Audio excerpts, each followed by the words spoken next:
Marc, bonjour. Bonjour Vincent. Alors, il est indéniable que les prix se tendent un peu partout, mais la question de l'inflation, c'est vraiment de savoir si elle sera durable ou pas. Et vous penchez plutôt pour ce scénario-là d'une inflation durable. Qu'est-ce qui vous fait croire ça?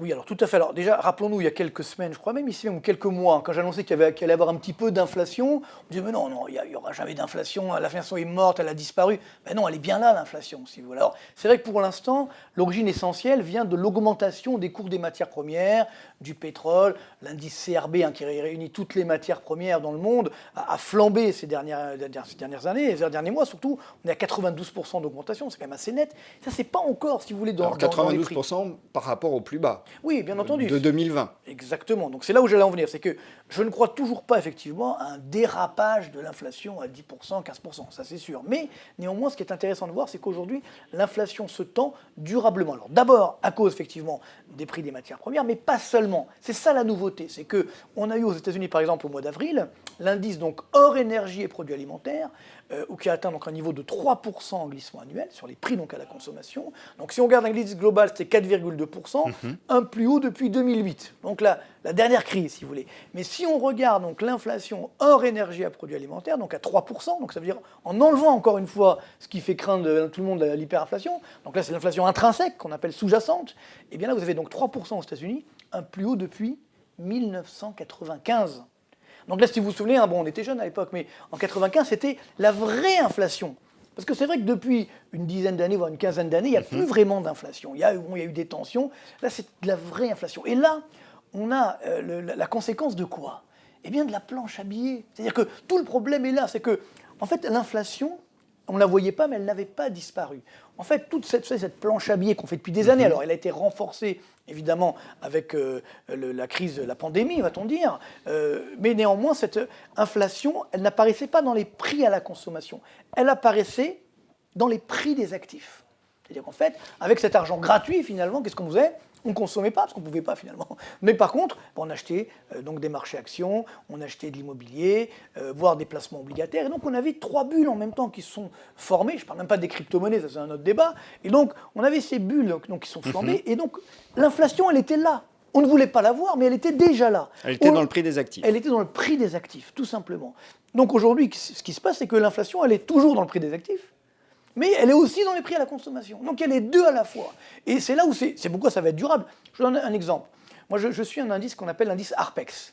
L'indice ARPEX, c'est l'indice des prix, enfin du coût des fret du porte-conteneurs, des porte-conteneurs. Eh bien, là, ces dernières semaines, toutes les semaines, parce que c'est un indicateur hebdomadaire, on n'arrête pas de dépasser des sommets historiques. Donc là, il y avait un sommet qui était celui de 2005. Ça y est, on l'a dépassé. On est sur un sommet jamais atteint de l'indice des porte-conteneurs. Sur le mois de mai. Donc ça, ce n'est pas encore arrivé dans les prix à la consommation. Vous voyez, il y a toujours ce qu'on appelle un lag en anglais, c'est-à-dire un décalage. Écart, un décalage, effectivement, de 3 à 6 mois. C'est-à-dire que le gros de l'inflation, on ne l'a pas encore vu. Donc, alors, encore une fois, je ne crois pas à l'hyperinflation, heureusement d'ailleurs, mais néanmoins, il va y avoir une inflation qui va durer. Et c'est là où le château de cartes s'effondre. Parce que, qu'est-ce qui a permis justement aux banques centrales de faire une politique monétaire ultra accommodante, donc les taux d'intérêt à zéro, cette fameuse planche à billets? Bon, pour faire simple, les banques centrales achètent de la dette, notamment de la dette publique. Et bien, tout ça, elles le faisaient parce qu'elles nous disaient, écoutez, il n'y a pas d'inflation, il y a de la récession. Donc c'est mon boulot de faire la planche à billets. Aujourd'hui, je crois qu'on va en reparler, mais il y a une croissance qui explose. C'est reparti, tant mieux, j'ai envie de dire. Enfin, on sort de cette pandémie dramatique. Donc la croissance redémarre très fortement. Au niveau mondial, on va passer de moins 4% de baisse du PIB en 2020 à au moins plus 5,2% en 2021, au moins ça, peut-être même plus. En Chine, on est à 9%, aux États-Unis, on va être à peut-être 7%, même en France, ça sera à 5,5%. Donc la croissance redémarre, c'est une croissance de rattrapage. Donc, et en plus, il y a de l'inflation. Donc là, les banques centrales, elles sont prises à leur propre piège. Elles ne peuvent pas nous dire aujourd'hui, vous inquiétez pas, je continue la planche à billets, parce que là, j'ai de la croissance, tant mieux, et j'ai aussi de l'inflation. L'exemple simple, la Réserve fédérale américaine. Et là, vous voyez, ils sont vraiment bloqués aux États-Unis, parce qu'elle a un objectif d'inflation de 2%. Alors elle vous dit, mais c'est 2% sur le moyen terme. Là, je rappelle qu'on est à 4,2%. Si on regarde les prix à la production, donc l'indicateur avancé de l'inflation de demain, on serait bientôt à plus de 6% d'inflation. Mais ce n'est pas 2, c'est ce que je veux dire. Et surtout, comme ça dure, même si après il y aura un effet de base qui va faire que ça va repartir à la baisse d'ici la fin de l'année, on peut espérer sur l'inflation, mais en moyenne annuelle, on va être autour des 3 à 4% d'inflation. Donc c'est le double de l'objectif de la Réserve fédérale. Oui, mais son objectif, c'est une inflation moyenne à 2%. C'est ce que je viens de dire, c'est qu'effectivement, moyenne... Elle tolère les pics d'inflation. Exactement, mais justement la moyenne, moi je ne dis pas qu'elle va réagir sur les 6% d'inflation, mais là je parle justement d'une moyenne de 2021, où on va avoir au moins 3,5% d'inflation. Donc c'est pas 2. Vous voyez, donc elle va dire, c'est l'objectif, en moyenne, je ne suis pas à 2. Donc elle va devoir réagir. Donc déjà, elle va arrêter la planche à billets, puis après, évidemment, elle va certainement peut-être même remonter les taux d'intérêt. Et c'est là où, effectivement, le château de cartes s'effondre. C'est quoi le château de cartes? Tout tient aujourd'hui sur la faiblesse des taux d'intérêt et des obligations d'État. Tant que c'est bas, le fameux quoi qu'il en coûte, ça ne nous coûte rien. Alors c'est facile, évidemment. Sauf que le problème est que maintenant, évidemment, comme on n'a plus cette banque centrale, ou ces banques centrales qui vont réagir, qui vont soutenir la machine, les taux d'intérêt, d'ailleurs ça a déjà commencé, vont augmenter. Et j'ai fait un calcul simple. Prenons le cas de la France. Si vous avez 1 point d'augmentation des taux d'intérêt sur la dette publique française, 1 point, c'est pas grand, 100 points de base, c'est pas grand-chose, eh bien ça coûte sur 10 ans 165 milliards d'euros. Ça veut dire en moyenne sur 10 ans, ça va coûter 16 milliards d'euros. Alors c'est vrai qu'au début ça va coûter que 3,5 à 4 milliards, puis après c'est exponentiel. Mais quand même, 16 milliards d'euros, ça ne se trouve pas au coin de la rue. Et quand on voit aujourd'hui, c'est ça qui est extrêmement dangereux, que le gouvernement français vient d'annoncer un déficit public de 9,4% du PIB en 2021, alors qu'en 2020, on a fait 9,2% de déficit. Là, il y a un gros problème. Parce que quand il y avait une récession, c'est de la mathématique basique, hein, on avait le numérateur, le dénominateur, donc on avait effectivement le déficit public qui augmentait, et puis le dénominateur qui baissait. Donc mécaniquement, le ratio explosait. Là, qu'est-ce qu'on vient de l'évoquer? Le PIB français il va augmenter de 5,5% en 2021. Pourtant, on nous dit qu'on va avoir plus de déficit que l'année dernière. Donc là, je comprends plus, parce que le quoi qu'il en coûte, ok, je comprends pour la pandémie. Vous savez que là, on applique le quoi qu'il en coûte pour les élections présidentielles. Non mais attendez. Et donc ce jeu est extrêmement dangereux. Alors pour l'instant, moi c'est ce qui m'épate, si vous voulez, c'est qu'on fait comme si ça n'existait pas. Mais excusez-moi l'expression, on s'en fiche complètement. On me dit, mais non mais c'est pas grave, l'inflation, mais non, elle n'est pas là. Non, les taux d'intérêt, la dette publique, la déficit, mais non, c'est pas... Attendez. Non mais vous voyez, il faut bien qu'un jour ou l'autre, on remette les pendules à l'heure. Et quand on va remettre les pendules à l'heure, ça risque effectivement de faire mal. Alors, vous avez dit beaucoup de choses, oui. Marc. Démonstration. On a planté le décor. Exactement, toujours avec votre verbe habituel. C'est toujours très plaisant. Alors, déjà, j'aimerais reprendre les différents points. J'ai extrait d'une de vos présentations un graphique, justement c'est celui qui met en relation le CRB avec le taux d'inflation. Alors, le glissement annuel du CRB, hein, c'est bien le glissement annuel du CRB avec le glissement annuel des prix à la consommation. Alors j'ai mis la France par exemple, parce que vous savez qu'aujourd'hui en France, l'inflation est relativement basse, on est à 1,4% au mois de mai, mais on voit sur ce graphique, hein, vous le verrez, que effectivement si on suit les deux courbes, on voit que c'est une bonne corrélation. Alors bon, ça ne va peut-être pas monter à 4 ou 5%, mais quand même, l'inflation française va continuer d'augmenter dans les prochains mois. Donc c'est ce qui vous incite à croire que cette inflation va en effet être significative. Oui.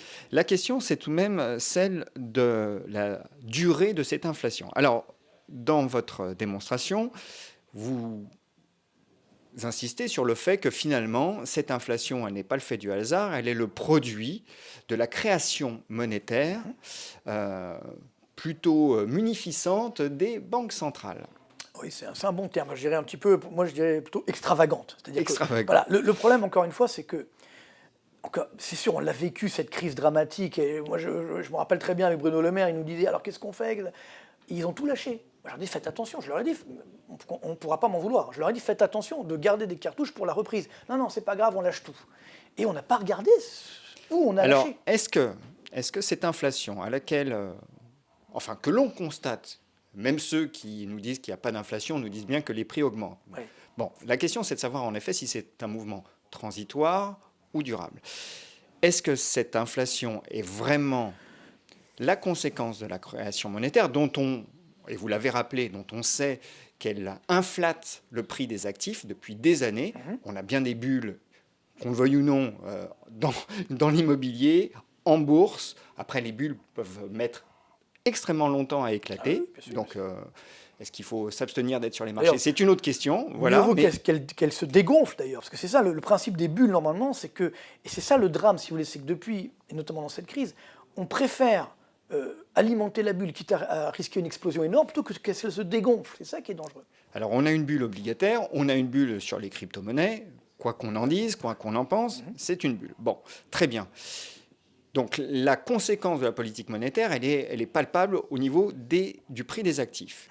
Mais est-ce que l'inflation à laquelle on assiste au niveau des prix à la consommation et des prix à la production ne relève pas plutôt des perturbations toujours palpables de la chaîne d'approvisionnement? Non, mais bien sûr, c'est sûr qu'aujourd'hui, on a un problème classique, si tu veux, des marchés des matières premières, où il y a une sorte de latence. Ça veut dire qu'en gros, ça s'ajuste avec un peu de retard. Donc, on a le pendant de l'année dernière. Rappelez-vous, l'année dernière, les prix des matières premières s'étaient complètement effondrés parce qu'on était passé dans une récession dramatique et il y avait des stocks à écouler. Là, c'est l'inverse. Il n'y a plus de stocks, mais la croissance redémarre. Donc mécaniquement, effectivement, ça fait monter les prix. C'est le b.a.-ba, on va dire, l'offre et la demande, le b.a.-ba de l'économie. Ça, c'est sûr. Donc, c'est pourquoi on a ces fortes tensions. Donc, moi, j'ai dit tout à l'heure, je ne crois pas à une explosion de l'inflation à 10%. Vous ne croyez pas à l'hyperinflation? Non, je ne crois pas à l'hyperinflation, pas du tout. Parce que justement... Parce que l'hyperinflation, elle est dans le prix des actifs, finalement. Déjà, mais surtout, il y a deux effets importants. C'est que cet appareil de production, du moins la production de matières premières, va s'ajuster à la hausse, bien entendu. Donc ça veut dire que ça va calmer la hausse des matières premières, ça c'est un premier point, donc tant mieux. Et puis après, je ne crois pas non plus à une croissance à 5 ou 6% éternellement. Là, on a un effet de rattrapage. On a touché le fond de la piscine, donc on redémarre, c'est normal. Une fois que vous êtes remonté, après vous avez votre croissance structurelle.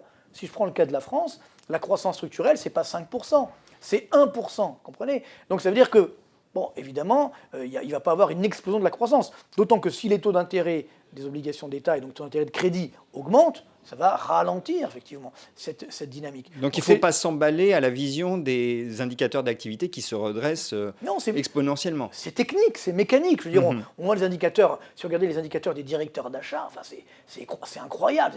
Mais de la même façon qu'on avait il y a un an des planchers historiques, là on a des sommets historiques. C'est un effet de correction, c'est tout à fait logique.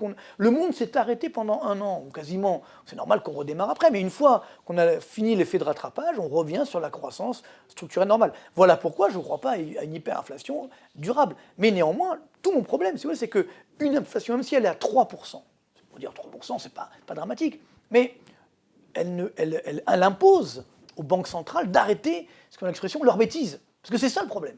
On lâche trop aujourd'hui. C'est-à-dire, moi, ce qui m'inquiète en tant qu'économiste, j'ai envie de dire en tant qu'être humain, c'est que plus rien n'a de la valeur.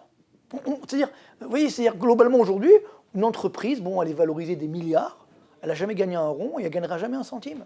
Mais c'est pas grave, vous comprenez? Ça, c'est pas normal. La dette publique, on est à bientôt 120% du PIB en France. On a taux d'intérêt, bon, même s'ils ont un peu augmenté, mais on est quand même autour des 0% sur le taux de 10 ans en France. Il y a un problème. La Grèce, 210% de dette publique bientôt. On a un taux d'intérêt à 0,8%, 0,9%. Bon, il y a un truc qui cloche, vous comprenez? Donc c'est là où je dis aujourd'hui... Vous rejoignez en l'occurrence Patrick Artus qui dit qu'en effet, on n'a plus d'informations quant au prix. Oui, enfin, je me dis tellement de choses qu'effectivement... Mais c'est vrai que globalement, moi j'ai toujours eu ce discours, si vous voulez. C'est qu'aujourd'hui, l'important... Moi je pense que c'est important aujourd'hui pour un économiste de rester constant. Parce que si on fait comme les marchés, quand ça monte, on dit ah, je suis haussier, quand ça baisse, je suis baissier, on s'en sort plus. Tout le problème aujourd'hui est là. On ne va pas faire référence à ce que vous avez évoqué, mais beaucoup d'économistes aujourd'hui ont dit il y a encore quelques semaines, ah mais non, mais il n'y a pas de bulle, mais non, mais tout va bien, mais non, il n'y a pas d'inflation. Bon, c'est pas le travail d'un économiste. C'est pas le cas de Patrick Artus, là, je veux pas le défendre, mais il le dit depuis un moment, il parle de l'inflation du prix des actifs en disant qu'on va à la catastrophe. Oui, enfin bon, lui, on va pas chipoter, le pauvre, il n'est pas là, pauvre chéri. Donc, mais c'est vrai que globalement, aujourd'hui, il y a beaucoup d'économistes qui ont dit qu'il n'y avait pas de bulle, par exemple. Ça, convenez-en. Ils ont dit non, ce qui se passe, c'est tout à fait normal. Non, c'est pas normal. Et c'est le rôle de l'économiste, quitte à des fois, se faire un petit peu haranguer sur les marchés. Non, pas sur les marchés, sur les... Interpellé, apostrophé. Apostrophé sur les plateaux, sur les réseaux sociaux ou ailleurs. Sur les réseaux. Mais c'est en disant, ben non, arrêtez de dire qu'il y a une bulle, il n'y a pas de bulle.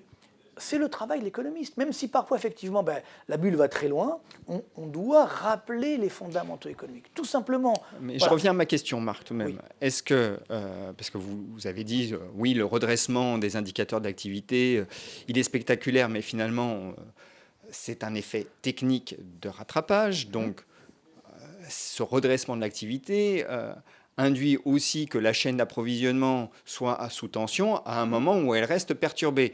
D'où, encore une fois, ma question, est-ce que l'inflation que l'on constate et qui est avérée n'est pas finalement moins durable que vous ne l'estimez, puisque une fois que les perturbations de la chaîne d'approvisionnement seront aplanies, bien, finalement, Alors, on aura moins de tension sur les prix à la production alors, et moins de diffusion au prix à la consommation. certes, on aura moins qu'aujourd'hui, mais il y en aura toujours.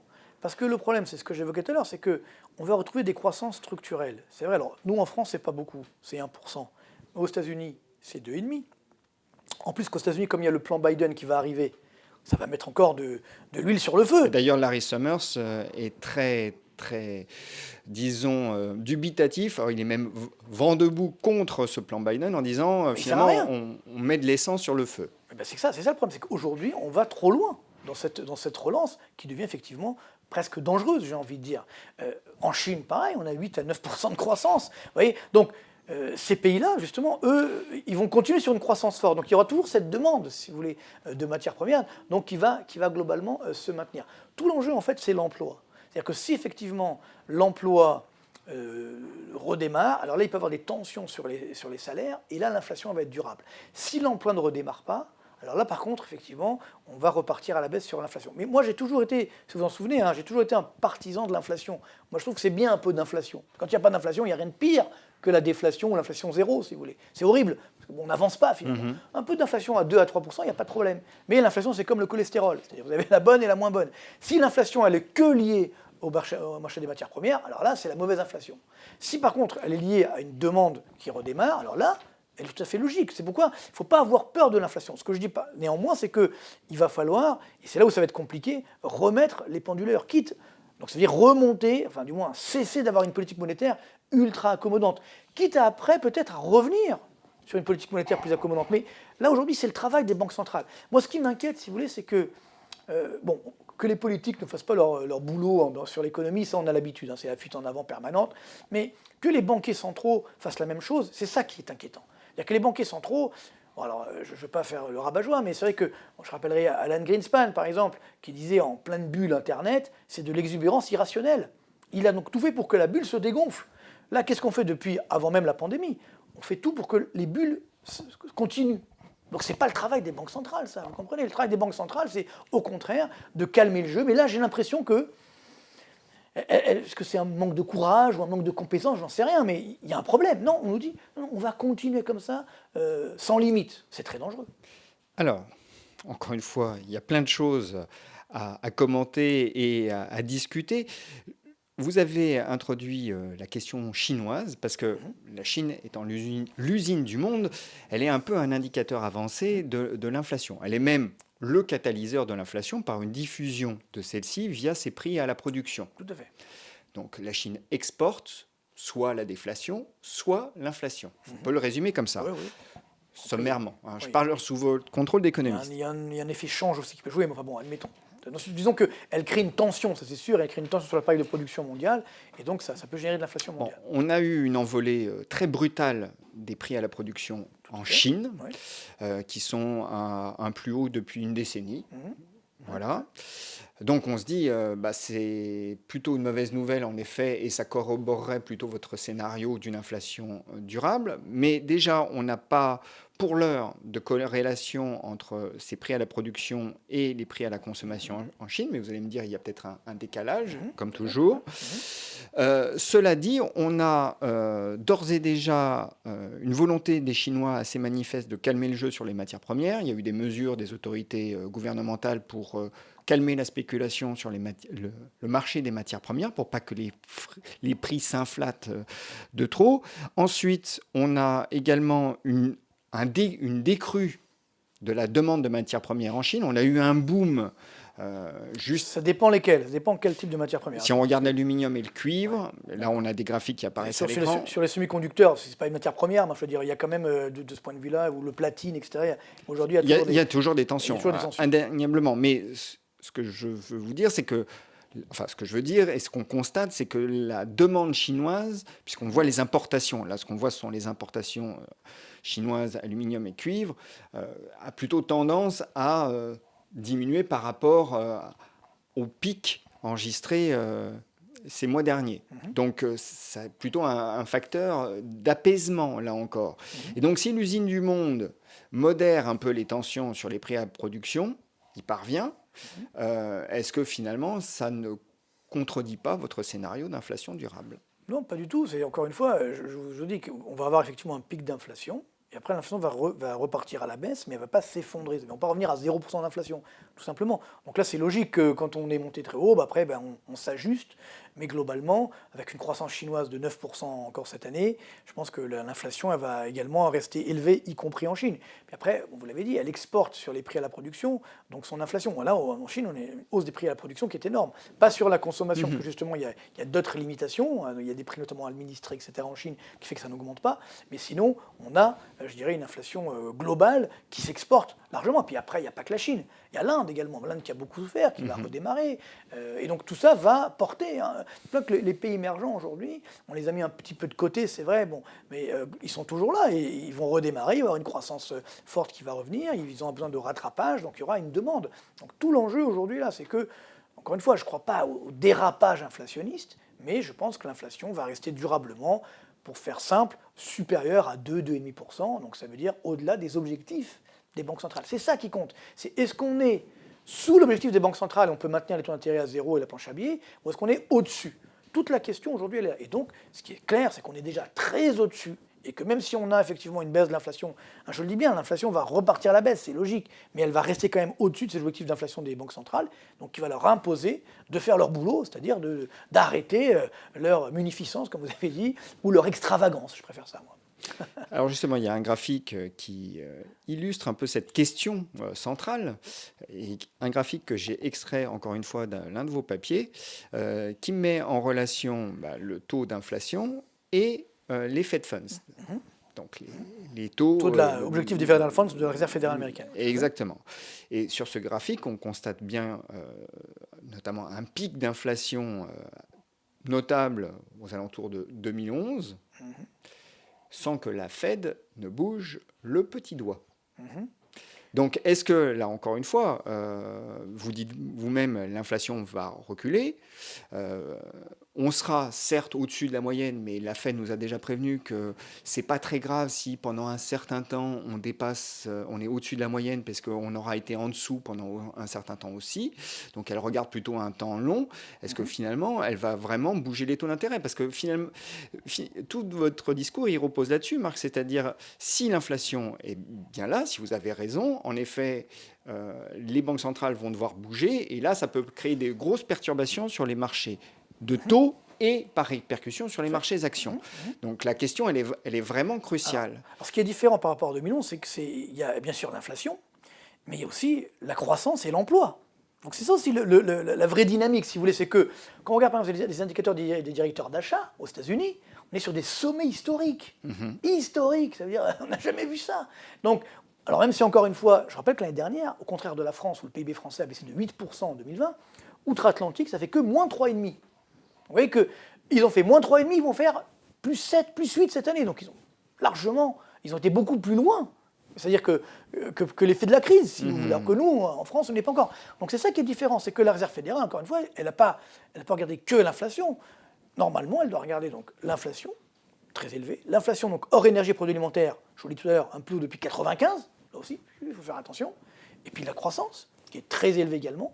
Le chômage qui baisse. Je pense que d'ici la fin de l'année, on va peut-être pas retrouver les 3,5% qu'on avait avant la crise, mais on va quand même passer autour des 5%, donc ça c'est quand même pas mal, peut-être même moins. Là on a une dynamique du marché du travail aux États-Unis qui est assez incroyable, donc une petite hausse des salaires qui va se produire. Donc tout ça, vous voyez, c'est pas qu'un seul ingrédient. Alors j'espère que la Réserve fédérale américaine, quand même, on nous a habitués à un travail sérieux. Vous voyez, autant la BCE, bref, mais la Fed, généralement, c'est sérieux. Donc ils ne pourront pas continuer. Enfin, je veux dire, et en plus, oui, un élément important qu'on avait vu tout à l'heure, le plan de Joe Biden. Rappelez-vous ce qu'on appelle le policy mix. C'est aussi le travail de la Réserve fédérale. Si vous mettez trop sur la politique budgétaire, ça ne sert à rien de mettre trop sur la politique monétaire. Vous comprenez? Parce que là, pour le coup, si on va trop loin, on peut avoir vraiment une hyperinflation. C'est-à-dire qu'on ne contrôle plus du tout. C'était l'image qu'avait donnée, je ne me rappelle plus très bien, le président de Banque centrale avec le dentifrice. Là, vous voyez, c'est-à-dire que une fois que vous avez l'inflation, c'est le dentifrice. Une fois que vous avez lâché le dentifrice. C'est difficile de la remettre dans le tube. Voilà, du tube. Pour la remettre, c'est compliqué. Mais là, c'est pareil. Après, ça devient incontrôlable. Donc, moi, tout l'enjeu aujourd'hui est là. Donc il faut être extrêmement prudent, il ne faut pas en faire trop, parce qu'après, vous devez peut-être faire l'effet inverse et augmenter les taux d'intérêt, et ainsi de suite. Donc voilà, c'est ça qu'il faut bien prendre conscience. Et vraiment, je suis content de ce que nous sommes en train de vivre. J'espère que ça va durer. On retrouve une vie normale. C'est pas trop tôt. Je pense que d'ailleurs, on nous a quand même pas mal atteint à nos libertés pendant cette année, ça c'est clair. Là, on retrouve une vie normale. Donc une vie normale, ça veut dire quoi? Bien sûr, c'est peut-être de la croissance. Ça veut dire également des taux d'intérêt normaux. Ça veut dire également une politique monétaire normale. Alors, donc, des taux normaux, ça veut c'est dire pas zéro. C'est sûr que c'est pas zéro. Oui, mais alors ça veut dire qu'ils pourraient remonter de combien? Alors, sur la politique monétaire, déjà, il y a 2 étapes. D'abord, on arrête d'acheter des dettes. C'est déjà un premier point. Et là, déjà, vous allez voir que ça va calmer le marché largement, parce que l'argent coulera plus à flot, sera plus gratuit, ça va calmer le jeu. Et après, progressivement, on va remonter les taux d'intérêt au regard de la croissance. Je pense qu'elle fera par petites touches de 25 centimes, voilà, pour ne pas casser la croissance, ça c'est sûr. Et peut-être pas tout de suite, peut-être l'automne prochain. Il y a plusieurs étapes. Par contre, sur les taux longs, donc là, on est déjà à un 6, alors on s'est monté à un 7, après on vient vers un 5, ça dépend des jours. Sur les taux longs américains, les taux de 10 ans, là, je pense qu'on peut remonter vers des niveaux de 2%, et surtout pour nous, en France, on peut remonter vers des niveaux de 1%, voire 1,5%. Tout le problème, c'est que, encore une fois, les marchés ne connaissent pas la mesure. On les connaît bien, vous et moi. Je veux dire, c'est-à-dire que globalement, autant là, on veut voir que non, il n'y a rien, tout va bien dans le meilleur des mondes, puis dès qu'on va se dire, oh là là, mais non, c'est dangereux, les taux, on ne peut plus les arrêter. Vous voyez, parce qu'encore une fois, je vous rappelle, quand on a eu la crise grecque, par exemple, le taux d'intérêt à 10 ans de la Grèce, il est monté à 35%. Et on n'avait que 170% de dette publique à l'époque en Grèce. Là, on est à 200%. Vous voyez, 205 même, et bientôt à 210. Donc, alors je ne dis pas qu'on va monter à 35, mais quand même, il y a un juste Mais les États-Unis ne sont pas la Grèce. Non, d'accord, mais là, je parle pour les États-Unis, c'est une chose, et puis après, il y a nous. Parce que les Américains, à la rigueur, je pense qu'ils vont avoir une croissance forte, donc ils vont digérer. Ils vont digérer la hausse des taux, ils vont gérer. Le problème, c'est nous, parce que nous, on n'aura pas la croissance forte des États-Unis. Donc si les taux longs remontent, là, ça peut être effectivement douloureux. D'autant qu'encore une fois, c'est que la dette publique américaine est très élevée, mais tout l'enjeu, c'est ce qu'on appelle la soutenabilité. Est-ce que cette dette génère de la croissance au moins suffisante pour payer les intérêts de la dette? Si c'est le cas, il n'y a pas de problème. Les Américains, ils ont une croissance structurelle de 2,5%, et là, ils vont faire, donc je le dis, beaucoup plus. Donc ils pourront rembourser. Nous, ce n'est pas notre cas. Voyez, et puis surtout, la zone euro, elle est toujours fragilisée. Il va y avoir beaucoup d'échéances électorales. Là, en septembre 2021 en Allemagne, qu'est-ce qui va se passer après? Madame Merkel ne sera plus là pour calmer le jeu. En 2022 en France, d'ici là, qu'est-ce qui peut se passer? On voit qu'on a des tensions sociétales. Vous voyez, tout ça en temps normal, ça aurait dû faire réagir les marchés obligataires. Non, ils sont complètement anesthésiés. C'est horrible d'ailleurs, parce qu'on se dit, ils ne bougent plus. Voyez, donc, ils ne sont pas morts, mais ils ne bougent plus. Donc, mais le jour où ils vont se réveiller, oui, il va y avoir peut-être la gueule de bois, comme on dit. Mais ça fait un moment que vous annoncez un krach obligataire qui ne survient pas. Non, je n'ai pas annoncé un krach obligataire. Je pense qu'il faut qu'aujourd'hui les taux remontent. Pour moi, il faut un retour à la normalité. Donc tout l'enjeu aujourd'hui, c'est que malheureusement, donc, quand les taux ont commencé à remonter, on a eu cette pandémie dramatique, et donc bien entendu, évidemment, on a rajouté cette planche à billets. Personne ne pouvait prévoir un truc pareil, si vous voulez. Bon, maintenant, c'est vrai que ça a fait très mal, il faut qu'on revienne. Le problème, c'est qu'encore une fois, il faut être tout à fait honnête de ce point de vue-là. On ne sait pas dans quel état on va vraiment sortir, parce que c'est historique, on n'a jamais vécu ça. C'est-à-dire autant de liquidités dans le monde pour pas grand-chose, finalement. Et là, maintenant, on revient dans un monde normal. Qu'est-ce qui va se passer? Oui, on navigue dans des territoires non cartographiés. Exactement. Bonne définition. Les conséquences, finalement. Donc, une remontée des taux, très bien, mais en termes d'allocation d'actifs et de gestion de patrimoine, qu'est-ce que vous préconisez, en l'occurrence? C'est vrai que j'ai fait plusieurs chroniques sur ce sujet, et puis des papiers également, mais c'est vrai que sur l'inflation, il faut bien prendre conscience malheureusement, on n'a pas beaucoup de produits qui nous protègent contre l'inflation. Alors, sur le long terme, l'immobilier, les actions, il n'y a pas de problème. Sauf que là, on est en bulle, donc il risque d'avoir un petit bémol. Donc, c'est quoi les valeurs refuges contre l'inflation? En fait, il y en a 2, c'est l'or. D'ailleurs, l'or remonte un petit peu. Il était monté à 2040 $ l'once l'année dernière, il est retombé vers les 1700, là il remonte à 1900. Je pense qu'on va revenir vers les 2000 $ l'once, ça redevient cher, mais c'est une poire pour la soif. Il faut effectivement garder un petit peu d'or dans son portefeuille, justement pour se prémunir contre l'inflation, parce qu'on vient de le dire, on ne sait pas où on va. Donc, Mais par contre, pas trop, pas tout mettre sur l'or, parce que si, on l'espère, l'inflation ne dérape pas, ben l'or va repartir un petit peu à la baisse, ça, vous voyez, donc c'est logique. Alors par contre, il y a des produits qui étaient complètement délaissés ces dernières années, qu'on appelle les obligations indexées sur l'inflation. Alors c'était formidable hein, dans les années 90, même un petit peu 2000, puis là, depuis quelques années, quand il n'y a plus d'inflation, ça marche pas tellement. Là, ça reprend du poil de la bête. C'est très simple, hein, je ne rentre pas dans la technique, mais l'avantage de ces produits-là, donc ces obligations, c'est qu'elles suivent l'inflation, mais ce qui bouge, c'est à la fois le capital, le principal, puis également le taux d'intérêt. Donc vous gagnez sur les deux tableaux en quelque sorte. Vous voyez, donc ça c'est intéressant parce que quand l'inflation augmente, ben, ça accompagne effectivement. Donc vous avez votre capital qui augmente et puis également le coupon, vous savez, qu'on touche tous les ans finalement, qui va avoir tendance à augmenter. Donc ça c'est une bonne protection contre l'inflation.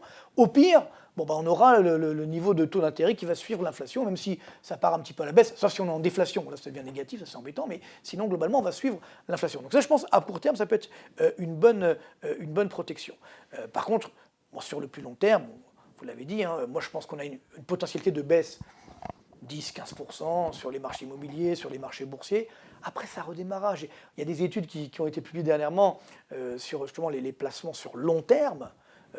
C'est vrai que finalement, à long terme, c'est-à-dire, quand je dis long terme, c'est au moins 10 ans, sur le CAC 40, sur le Dow Jones, sur ce que vous voulez, si on rajoute les dividendes, bien sûr, hein, parce que vous savez que le CAC 40, on n'intègre pas les dividendes, mais si on les intègre, on est quasiment sûr de gagner ou de ne pas perdre. Pareil sur l'or, hein, sur longue période, c'est vrai que ça va, ça vient. Voilà. Donc, mais il faut avoir cette vision de long terme. Tout le monde ne peut pas l'avoir, malheureusement. Hein, mais si on n'est pas, par exemple, pour sa retraite, ben voilà, là, on peut. Voilà, c'est vrai que ça va peut-être baisser de 10 à 15%, mais après, ça redémarrera assez nettement. Tout le problème, c'est à court terme, il vaut mieux se protéger avec de l'or, avec des produits indexés sur l'inflation.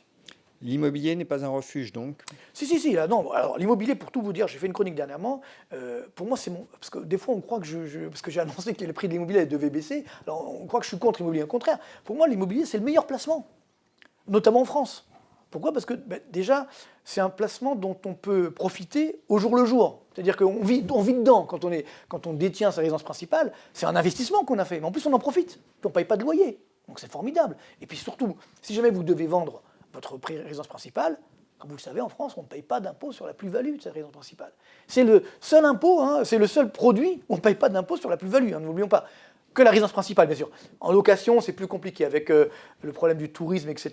Je ne dis pas que la rentabilité est en train de baisser, bien entendu, mais sur le long terme, moi je pense qu'aujourd'hui, notamment, je m'adresse aux jeunes, c'est vrai que c'est dur parce que les prix ont flambé. C'est pourquoi je disais, c'est important que les prix baissent pour resolvabiliser la demande. Il y a beaucoup de jeunes aujourd'hui qui ne peuvent pas accéder à la propriété parce que malheureusement les prix sont trop élevés. Alors ça a été contrecarré parce que les taux d'intérêt sont bas, mais néanmoins parfois ça ne suffit pas. Donc c'est vrai que là, comme les taux d'intérêt vont remonter un petit peu, ça va casser les prix, mais ce n'est pas trop grave parce qu'il y a beaucoup de ménages qui vont pouvoir justement acheter. C'est bien que le marché se reconnecte à la réalité économique. Et puis bon, 10-15%. Après, ça redémarre. Vous savez, on a vécu, en tout cas, le crack de 84-91. On était jeunes, mais sur l'immobilier, ils avaient une bulle à l'époque. 91, ça s'est effondré. Et puis, bon, 10 ans plus tard, on avait retrouvé le niveau d'avant la crise. Vous voyez, donc, bon, tout ça pour dire que l'immobilier, sur le long terme, il n'y a pas de problème. Donc, moi, au contraire, l'immobilier, pour moi, c'est le placement qu'on doit favoriser. Donc, si je dois conclure, l'immobilier avant tout, hein, surtout si on ne détient pas sa résidence principale. Après, bien sûr, sur le long terme, de l'or, des actions sur du long terme là aussi. Évidemment, on l'a compris, pas d'obligations d'État, ça serait quand même dommage. Par contre, on prend des obligations indexées sur l'inflation, si on veut avoir un petit coupon et se faire plaisir tous les ans. Et puis bon, bien sûr, la poire pour la soif, parce que c'est vrai qu'il faut être très honnête, on va avoir quand même beaucoup de secousses, donc notamment sur le chômage, etc. Donc il faut avoir quand même toujours une épargne de précaution, alors même si ça ne ramène pas grand-chose. D'ailleurs, ça serait un avantage aussi de la hausse des taux longs. Parce que si les taux d'intérêt augmentent, tout ce qui est placement sur livret, etc., ou l'assurance vie, ça va être sur les fonds euros, ça sera un petit peu mieux rémunéré. Tant mieux. Hein. Donc là aussi, une petite poire pour la soif sur le court terme, avec un peu d'épargne de précaution quand même. Puis bon, dernier point quand même, l'année dernière, l'épargne des Français a augmenté de 120 milliards d'euros. C'est un truc de fou quand même. Donc il faut consommer. Carpe diem, hein, on ne sait pas. Tant qu'on peut consommer, il faut y aller. Voilà. Bon, c'est un peu les conseils de père de famille. Carpe diem, on retiendra donc cette conclusion. Marc, merci. Avec plaisir.